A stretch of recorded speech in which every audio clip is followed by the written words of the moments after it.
کہ میرا عمر وہ ہے کہ جس کی زبان پر جب بھی بولتا ہے حق بولتا ہے، حق کے سوا کچھ نہیں بولتا۔ اس سے بڑے آپ کے حق ہونے کی دلیل کیا ہو سکتی ہے؟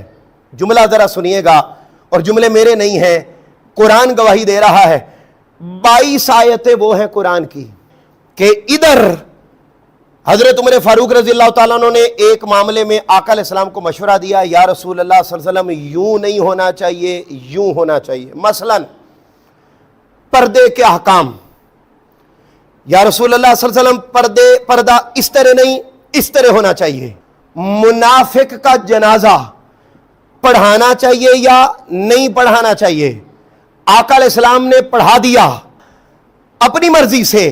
حضرت عمر فاروق رضی اللہ تعالیٰ عنہ کی رضا یہ تھی کہ عبداللہ بن ابی منافق کا جنازہ آقا علیہ السلام کو نہیں پڑھانا چاہیے، اس لیے ان کا ایمان تھا کہ جس کا جنازہ آقا پڑھا دیں گے اس کی بخشش کیسے رک سکتی ہے۔ اور صحابہ کرام کی خواہش تھی کہ جس ظالم آدمی نے عمر بھر مسلمانوں کو ستایا ہے، مسلمانوں کو تڑپایا ہے اور مسلمانوں کے خلاف سازشیں عمر بھر کرتا رہا ہے، اس بدبخت کی بخشش نہیں ہونی چاہیے۔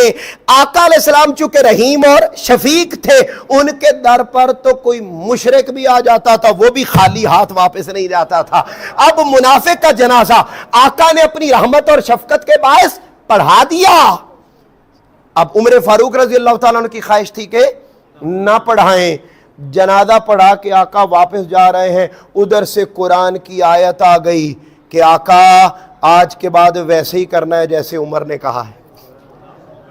آیت آ گئی کہ منافقین کا جنازہ نہیں پڑھانا۔ حاضرین محترم، اس طرح 22 آیتیں قرآن کی ایسی ہیں کہ جن جن پر مشورہ، ادھر عمر جو مشورہ دیتے، اگلے لمحے وہی خدا کا قرآن بن کر آقا کی ذات پر اتر جاتا تھا۔ فرمایا ان اللہ تعالی جعل الحق علی لسان عمر وقلبہ، فرمایا عمر کی زبان بھی سچ بولتی ہے، اس کا دل بھی سچ بولتا ہے۔